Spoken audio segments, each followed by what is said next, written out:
Welcome to the Six Hats podcast, where I, Dr. Shami, a lifestyle and nutritional medicine family doctor, will talk about how women strive to find balance each day by juggling their six roles, being a woman, mother, daughter, partner, business owner, and professional. Hello, everyone. Welcome back to the Six Hats podcast. And I'm really excited to dive into a very interesting topic today. It's actually women bullying women, and it's with Dr. Nathalie Martinek. Now, Nathalie is an ex-systems biology and cancer researcher turned narcissism hacker, consultant, and independent medical culture researcher. As a highly attuned observer, she became acutely alive to the fact that toxic behaviours metastasize, just like the cancer tumours she was studying so closely. So she posed questions, developed and tested theories, researched, found others around the world, and co-created a collaborative program to address issues such as saviour burnout among health professionals, executive leaders, and activists. Her book, entitled The Little Book of Assertiveness, provides practical strategies and scripts for responding to dominating, controlling behaviours without compromising your relationship or your values. Now, as a global consultant for leaders in healthcare, tech, and related industries, she now helps individuals and small groups navigate professional relationships that feature narcissistic behaviors. Welcome, Nathalie. Thank you. Thank you so much for having me, Shami. So great to be here. Now, Nathalie, I would love to dive right in on the whole women bullying women. And I just want to share a conversation that I actually just had yesterday with a barrister. And she was, funnily enough, in charge of a well-being group for lawyers. And so she actually literally experienced women bullying women to the point of severe depression, anxiety, and suicidal thoughts. And what was really interesting is when she approached the whole topic of let's talk about bullying within this group, they resisted it and they actually started bullying her because they believed it didn't exist. So I'd love to start on this topic by actually addressing awareness. Does it exist and what does it look like? Yes, only the small topics. So it definitely exists. There's evidence behind it. A few years ago, the Workplace Bullying Institute came out with some data. Out of all the bullying incidents that include women on women bullying, that's about 80%. And if you're a woman who has a woman boss or manager, you are more likely to experience bullying than not. So that is pretty high statistics. It's of women on women rather than all bullying incidents. Men bullying men is still the highest incident, but bullying looks different between men and women. And so women tend to use more subtle tactics that are leveraging the social connectedness that women can tend to be good at, like cooperativity. But women are also highly competitive, just like men. This is across the whole animal kingdom, not abnormal. So women they view as threats. They will undermine by gossiping about them, spreading rumors and starting smear campaigns, will put them down publicly. So it involves humiliation, so shaming, shunning, and social death, ultimately. So those are the tactics, which are slightly different to how men go about their bullying, which tend to be more physical intimidation. Wow, that's so interesting you say that because that's literally what happened to her. It was public shunning, all of those kind of ways that you described. That's incredible. So before we moved into like what psychology behind it, what's actually happening, why are women actually afraid to even talk about this topic? Yeah, so I've been thinking about it because there's a few reasons that I've seen that influence why women don't want to talk about it. So some don't even see that it exists because if they grew up in families, especially with a dominating mother, these behaviors, these aggressive behaviors between mother-daughter or mother and other females in the family can be seen as normal and quite familiar. So it creates a sort of blindness or bias where they can't actually, or blind spot, where they can't actually detect these behaviors as aggressive when they see it in their workplace. There's perceptions that the workplace is safe and everyone gets along.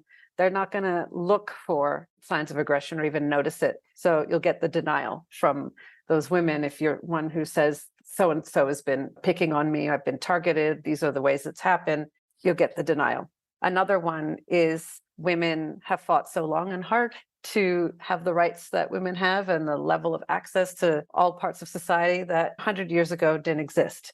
So Many women are afraid that speaking negatively about other women is going against the sisterhood and creating some bad press for women. Women have it hard enough. We're still not at equal status with gender equity around pay, around respect, and in different society in the workforces. There's still a small percentage of females in high positions of leadership compared to men. So we don't want to hurt the feminist movement. So women are more likely to tap into all the ways that other women uplift each other. And let's only focus on that unity while denying the reality that women hurt other women. And the other aspect is that the women who vehemently deny women on women bullying and are also vocal about their support for women tend to be the bullies themselves. So they talk themselves up.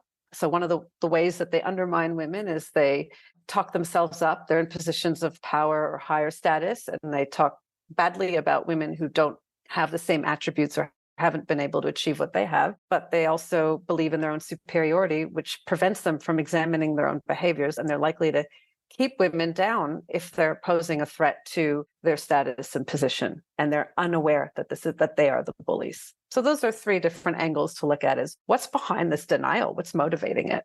Wow, it actually makes so much sense what you say, because if you're actually familiar with it, it may not be a problem in their eyes.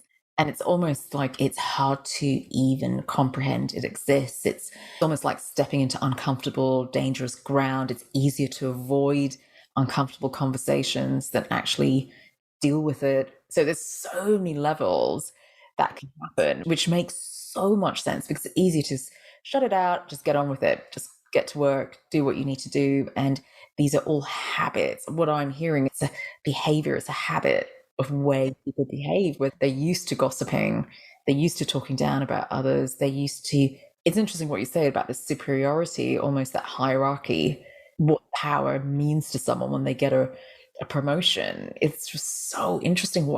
I've just been reflecting on the impact of titles, organizations, and also on human behavior.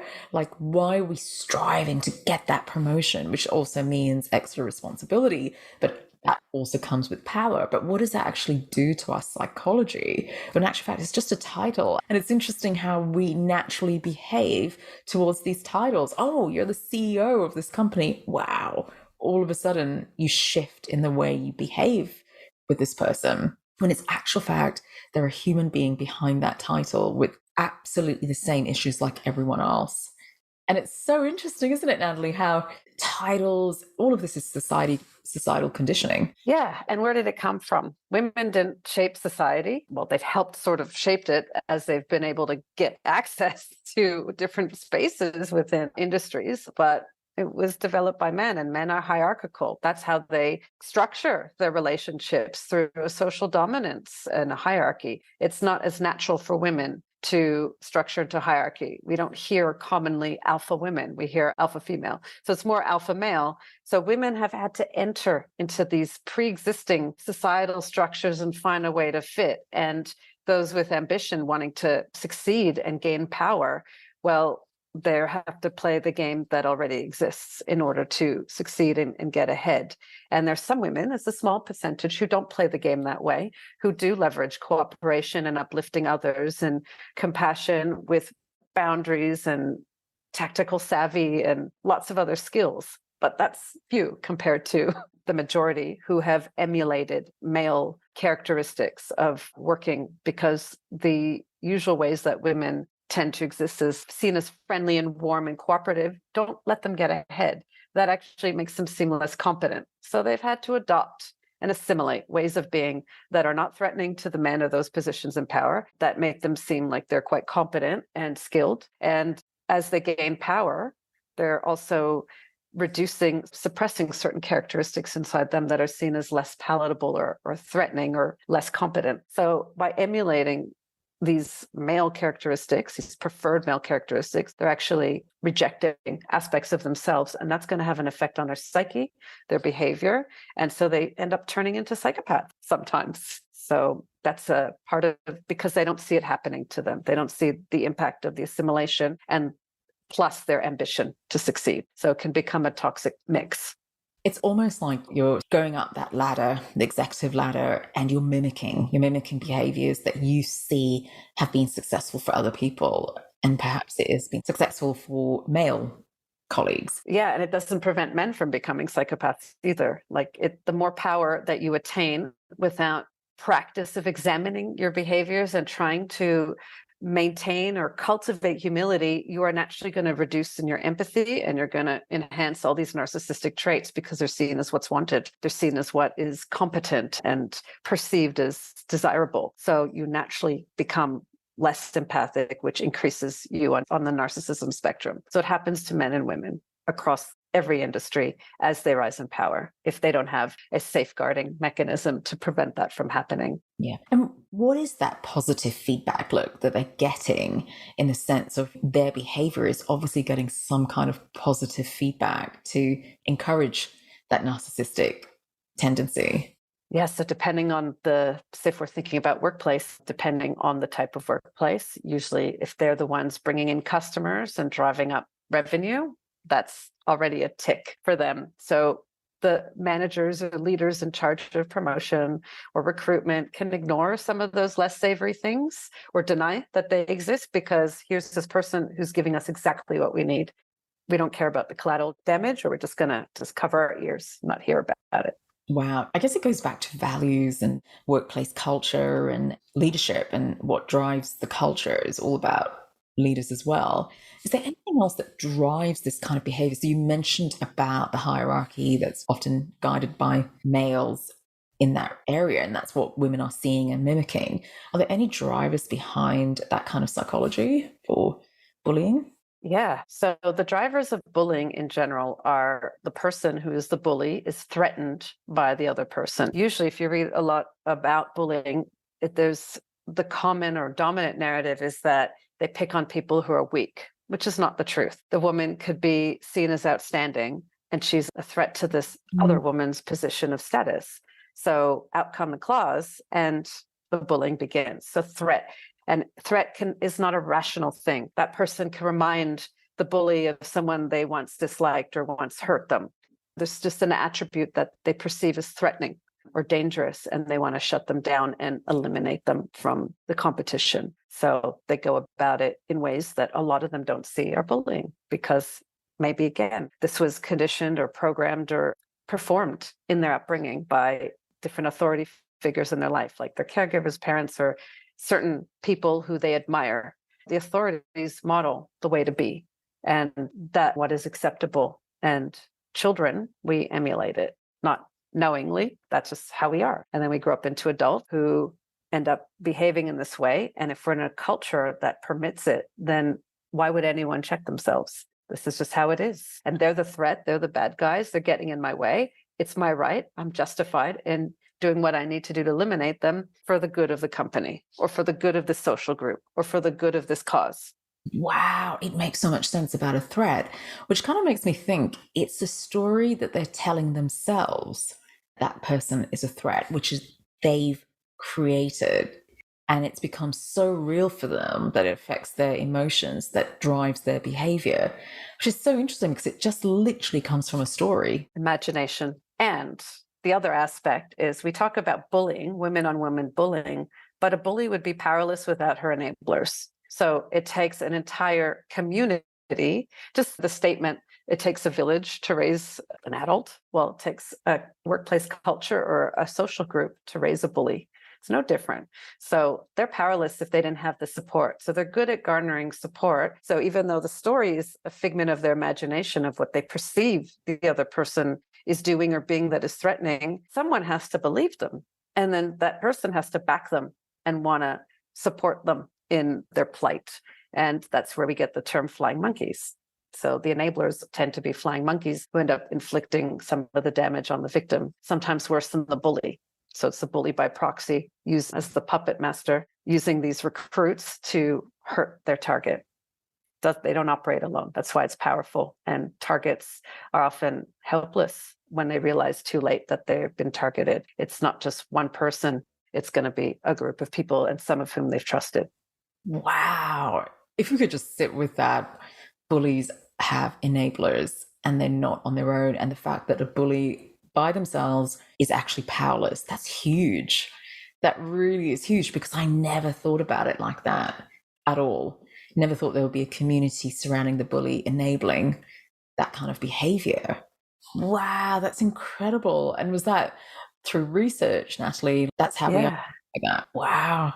Well, I've been the victim of bullies, as have many people, and not horrendous bullying, but enough to put me into a horrific mental state that as an adolescent, teenager, and then a few times as adults in different ways, always by women. So it got me wondering what the hell is going on. And then I had to reflect on my own behavior. How have I been part of this? I've totally been part of it. I've been an enabler. I've been a flying monkey. I've been horrendous to other women or girls. So we have to recognize these are not these outlandish features. We all have the capacity to be hurtful to others when we're carrying hurt. And we have justifications for it because it's convenient to justify behavior so that we don't see ourselves as bad. And the bad person is the person we're trying to remove or neutralize. So some of the enablers are the deniers of bullying happening. No, that person's not bad. You're just misunderstanding or you're being oversensitive. So you get the gaslighting. So they're also enablers. They don't necessarily have to be the ones who are doing the direct attacks or the indirect attacks. Their inaction are part of the whole system that is enabling this bully to be powerful. Is there a way of identifying enablers? The ones who deny, the ones who feed the bully, gossip. They seem to be friendly with both the target and the bully, but they are really transmitting information to the bully because the bully tends to be the one who is the most powerful within a social group. If we're thinking about a hierarchy, they're at the top of the hierarchy, which doesn't mean the manager or the leader. It's anyone within a system who has the most power to influence those around them. And those who, all of us, this part, again, part of our nature to want to associate with power because we associate that with our survival and our success. And this is known as system justification theory. So we're prepared to justify all sorts of heinous actions or deny them or ignore them, or minimize them in order to maintain our position of power. So what can help is looking at who is where in a social hierarchy, not who we are in an organizational structure, but who are we really in reality in this social hierarchy with the bully at the top. And the closer you are to the bully, the more likely you're the enabler. I'm really intrigued about the psychology of a bully. Do they get satisfaction when they see a certain emotion in who they're bullying? Is it satisfaction? Is it joy? What's the positive feedback that they're getting? Yeah, I think there's some sadistic tendencies in some people, and they get off on seeing people suffer, that someone is submitting to them, because that's when they feel powerful to override their own feelings of shame and powerlessness. So somebody who's now afraid of me and I can control them, I can do what I want, I'm going to feel good and powerful about myself. So that becomes like a drug. And you're going to want that hit again. And if you find that you're getting away with it, then you're likely to do it again to that person. So it just brings out this dark tetrad or triad trace. And it's in all of us who don't have the empathy to consider what it might be like for that other person, because you're in your hurt, you're in your own justification of your behavior because they hurt you. So it's your right to fight back and defend yourself and protect yourself, but you're doing it in a way that is violent and harmful to someone else, but you can't see it because you haven't questioned your motives. You haven't questioned your story or your belief, and people around you are feeding you, telling you, yeah, you're right. Of course they're acting this way. Yeah. So I think people do get off. Otherwise, why would they keep doing it? Yeah, that's what I was thinking. And I'm curious, has there been any research about the link to adverse childhood experiences that link to someone who has a tendency to be a bully? So there's links, but whether or not you can say a child who's had adverse experience that fits between 7 and 10 on the scale, the ACE scale, they are going to become narcopaths and bullies. You can't say that, because there's so many other things that occur in someone's life during their upbringing that shape them. And hopefully there's some restorative, corrective influences in their life that help them develop their moral compass and their ability to listen to their conscience. And then there are those who don't. So children who've experienced neglect, they can emotional neglect. Their parents haven't been attuned to their needs. So they grew up not having certain emotional range or moral compass. But on the flip side, children who've been brought up in this overly indulgent family where they're given everything and they've never had to suffer consequences for wrongdoing, they're going to keep getting away with things and they're going to continue to push the envelope. Then you have ones who are more of like the child who, not necessarily neglected, but they weren't necessarily favored either. And so their way of seeking attention can come out in that way. Yes, there's research, but there's nothing conclusive that says if X happens, Y will occur. They'll become the bully. Some who have been bullied in their own family come out being incredibly empathic and loving, often the victims of bullies because we repeat these cycles. But the ones who tend to be the golden children of their families, there would be and the parent is quite domineering and charismatic and strict and sparing with their approval, sparing with their love, conditional love. The golden child tends to emulate that parent, so they become the bullies. Wow. So Natalie, I'd love to move on to tips. You mentioned about your book and it teaches us how to respond to different situations. Are you able to share any tips with us today? Yeah, so the book isn't really about bullying. It's more about noticing the subtle hierarchical relational situations. So I think the biggest tip is we all tend to assume that when we're in a workplace or among peers that we're equals. And both parties might believe that you're equals, but there's a good chance that there's one party who's dominant over the other because we stratify into hierarchies as our default. That's just our natural way of being. As much as people want to oppose that, someone needs to know who the authority is in the relationship. Even if we're friends, sometimes that happens. We have to work quite hard to cultivate a reciprocal and equitable relationship. It doesn't happen naturally. So that's my first tip. So having said that, it's becoming aware of if I'm having an interaction with a colleague, who's the one trying to take control over it? And the way they're going about it is, for example, if they're the ones in control, they're going to be telling me what they think, and they're going to be expecting me to do what they want in their timeline. So just recognizing that, oh, they think I'm their subordinate. They think they're the authority here.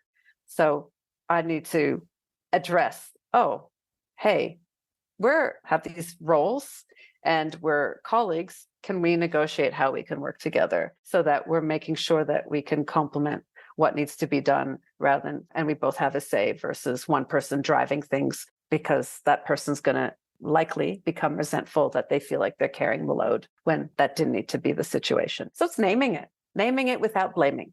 No, that's actually quite powerful, just even naming it, because often we don't want to do that because we're creating all these stories in our mind of what could happen if we do name it, what's the consequences. But naming it is actually really powerful, calling it out.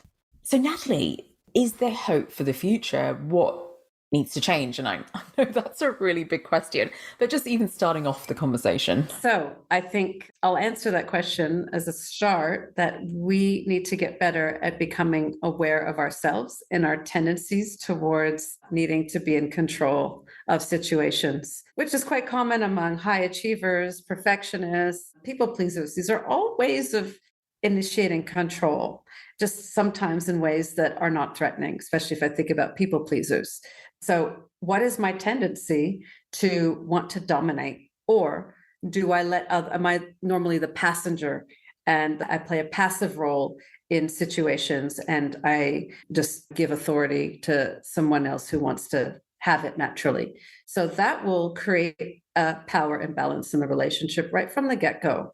So I need to be alert to what are my tendencies? Do I tend to dominate or do I tend to be more passive, and the other is seen as the authority and therefore they can take over and eventually potentially do things that end up hurting me or hurting us or the project? So that's one. And how do we know a bit more about ourselves? We look at our past and our upbringing. What role did we play in our family? Who is the more dominant one in the relationship? Who was I seeking approval from all the time and still do? So that creates the blueprint for how I relate with other authority figures. And the authority doesn't have to be someone at a higher status than me in my workplace. They could be my peer. They could be someone who reports to me. So it's all about perceived authority based on who is more likely to be dominant in a relationship. So I need to know myself and I need to understand what's going on for me so that I can start to modify my behavior by being more explicit about the kinds of relationships I want to co-create with the other person. And it's being alert to, I have a tendency to be passive, which means the other person will be more dominant. And therefore, these are the types of things that end up happening. I don't want that to happen here. How can we work together to make sure we have equal contributions or equitable contributions so that we are to getting what we want out of this? Saying that.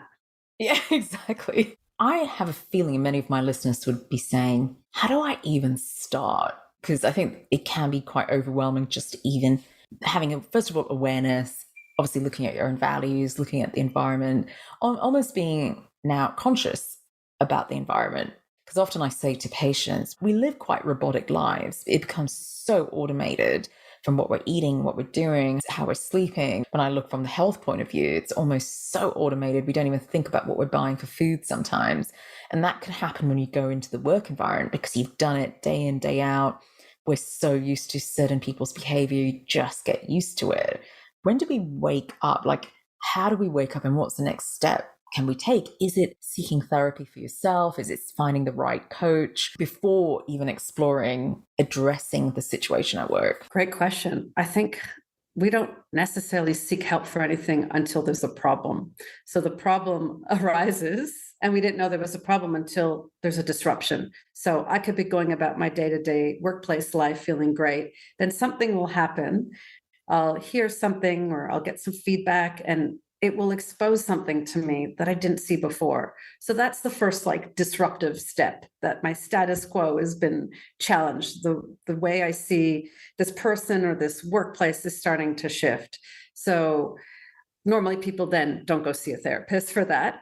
Then you start to notice, you're paying more attention to certain things and you're going to start to notice things that you didn't notice before. And that's when it's going to start getting potentially upsetting, especially if one of the things you notice is that, oh, I'm the target of a bully. Like, I think I'm being bullied. So that's when people hopefully start to look at getting help. And therapy doesn't necessarily help with bullying because we're dealing with a relational issue, not my own mental construct about what's going on. That's part of it, but I need to take some actions because it's only going to escalate. What we know about bullying is it doesn't just subdue as long as you're perceived as a threat.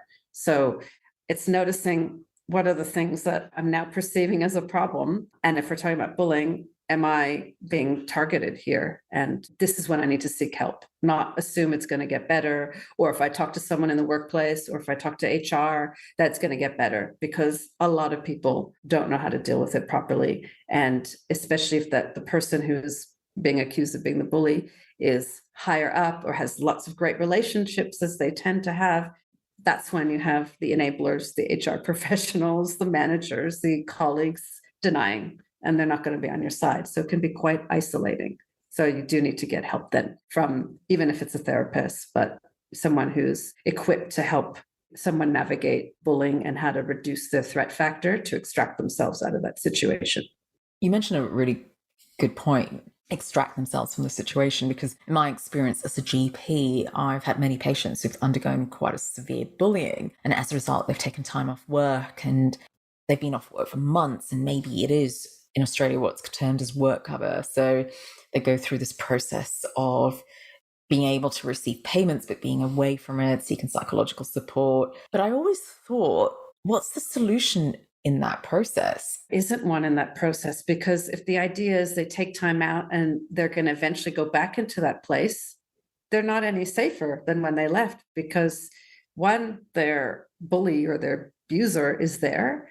And two, the context that betrayed them has done nothing to stop it or to hold that person accountable is still there. So just the idea of walking into that workplace can be activating and have a potentially a trauma response, because bullying is traumatizing. So that isn't the solution. The take time out, it's just suspending the activity of the bully. Like, you're not feeling the impact of it day to day anymore, but it's like you've hit pause. You haven't ejected from the situation. So true, because I was looking after a patient for about 2 years in that system. And I always thought, is this actually helping her? Or is this actually making it worse? So would you say, is it time to just remove yourself if you can't control HR, you can't control the corporation, the system is in wherever you are so corrupt, do you walk away? If you can, yeah, you should. And even if you can't, you need to think about why you can't and finding some other way to transition into something else, because it's no different than women who are in intimate partner violent situations that are told. It's the same dynamic, except it's happening in workplace and you have plenty of people who are enabling it. So it's not going to get better. They have to leave, but they have to leave in a way that isn't going to make things worse for them, because the retaliation can continue even after you leave. So it's being quite strategic on how you leave so that you are seen as a reduced threat rather than a greater threat because you're leaving.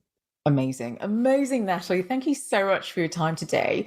And before we leave you, I'd love for you to share with our listeners, where can people find you? Because I know you run workshops for these kind of things. And if organizations are interested, where can they reach you?